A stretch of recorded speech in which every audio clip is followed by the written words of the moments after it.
ED Kaustubh রায়ের মামলায় charge frame করতে চলেছে ইডি, জানালেন ইডির আইনজীবী ভাস্কর প্রসাদ বন্দ্যোপাধ্যায়। আগামী 30 জুলাই সিবিআইয়ের স্পেশাল আদালতে চার্জ ফ্রেমের নির্দেশ দিলেন বিচারক প্রশান্ত মুখোপাধ্যায়। আদালতে চার্জ ফ্রেমের দাবি, গত শুনানিতে দাবি কৌস্তুভ রায়ের। চার্জ ফ্রেমের সিদ্ধান্ত ইডির। শুক্রবার ছিল সিবিআই স্পেশাল আদালতে কৌস্তুভ রায়ের হাজিরার দিন। এদিন আদালতে হাজির করানো হয় কৌস্তুভ রায়কে।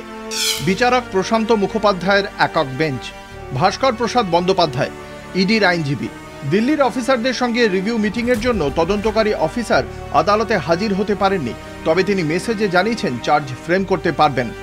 মৃত্যুঞ্জয় চ্যাটার্জি কৌস্তুভ রায়ের আইনজীবী। তদন্তকারী সংস্থা এই বক্তব্য লিখিতভাবে আদালতে পেশ করুক, কারণ এর আগেও তদন্তকারী সংস্থা আদালতে এই আশ্বাস দিয়েছিল, কিন্তু পরবর্তীকালে তারা সেই অবস্থান পরিবর্তন করে। বিচারক প্রশান্ত মুখোপাধ্যায়, আমি তদন্তকারী সংস্থার সমস্ত বক্তব্য আমার রায়ের কপিতে নথিভুক্ত করছি, ফলে আদালতের কাছে তার পুরোটাই নথিভুক্ত থাকবে। কৌস্তুভ রায়, আমার জামিনের আবেদনের শুনানির সময় তদন্তকারী সংস্থা বলেছিল যে তারা 25টি বিল সঠিকভাবে পেয়েছে, কিন্তু আমি 40টি বিলের টেলিকাস্ট সার্টিফিকেট সহ সমস্ত নথি আদালতের কাছে জমা দিয়েছি। আমি মোট 3,58,00,000 টাকার বিজ্ঞাপন চালিয়েছি 40টি বিলের প্রেক্ষিতে। আমি এখনও পিনকনের কাছ থেকে 1,25,00,000 টাকা পাবো, অথচ আমি বিনা দোষে 1 বছর জেল খাটছি। অপরদিকে গত শুনানিতে মনোরঞ্জন রায় একটি প্রিজনার্স পিটিশন করে বলেছেন তাকে ইডি জোর করে সমস্ত বয়ান আমার বিরুদ্ধে লিখিয়েছে। আমার কাছে সে কোনো টাকা পায় না। ইডি মনোরঞ্জন রায়ের স্টেটমেন্ট নিয়ে আমাকে তার ভিত্তিতে গ্রেপ্তার করেছে। সেই স্টেটমেন্টও ইডি এখনো পর্যন্ত এভিডেন্স অ্যাক্ট অনুযায়ী প্রমাণ করতে পারেনি। যদিও এভিডেন্স অ্যাক্টের 30 নম্বর ধারা অনুযায়ী এই বিষয়টি বিচার প্রক্রিয়া চলাকালীন আদালতে গ্রহণযোগ্যতা পাবে, তাই আমি আদালতের কাছে অনুরোধ রাখছি বিচার প্রক্রিয়া চলাকালীন এই বিষয়টির ওপরে আদালত যেন নজর দেয়। বিচারক প্রশান্ত মুখোপাধ্যায়, অবশ্যই বিচার প্রক্রিয়া চলাকালীন এই বিষয়টির ওপরে আদালত নজর দেবে কৌস্তুভবাবু। যেদিন চার্জ ফ্রেম হবে সেদিন আপনার বক্তব্য আদালত অবশ্যই শুনবে। কৌস্তুভ রায় হাত জোড় করে, আমার 24 বছরের প্রতিষ্ঠান, অজস্র ছোটখাটো মামলা আছে। আমি না বেরোলে সব মামলায় আমি প্রতিদ্বন্দ্বিতা ছাড়াই হেরে যাব।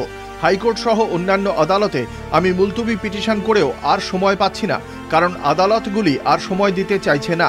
অবিলম্বে যদি বিচার না পাই তাহলে আমার আরও ক্ষতি হবে। হুজুর, অরবিন্দ কেজরিওয়ালের সাম্প্রতিক রায় উল্লেখ আছে সন্দেহের বশে চার্জ ফ্রেম করা যায় না, সেক্ষেত্রে উপযুক্ত নথি ও প্রমাণের ভিত্তিতে চার্জ ফ্রেম করতে হবে। আমি আমার চার্জ ফ্রেমের সময় এই বিষয়গুলি খতিয়ে দেখে আদালতের নজরে আনার সুযোগ পাব কি? বিচারক প্রশান্ত মুখোপাধ্যায়, অবশ্যই আপনাকে সুযোগ দেওয়া হবে।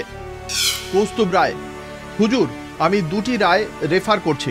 বৃহস্পতিবার সুপ্রিম কোর্ট শেখ যাদব বনাম উত্তরপ্রদেশ মামলার রায়ে বলেছে দ্রুত বিচার প্রক্রিয়ার প্রয়োজন।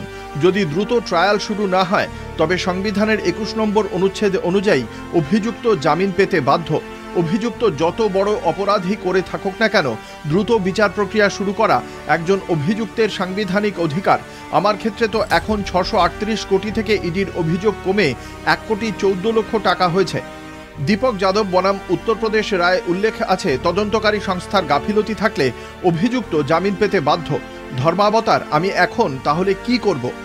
বিচারক, পরের শুনানিতে এই মামলায় অন্যদের জামিনের রায় ও চার্জ ফ্রেমের বিষয় দেখার পর আপনি জামিনের আবেদন করতে পারেন। 30 জুলাই কৌস্তুভ রায় সহ পিনকন মামলার সমস্ত অভিযুক্তকে আদালতে হাজির করতে হবে এবং সেই দিনই তদন্তকারী সংস্থা চার্জ ফ্রেম করবে।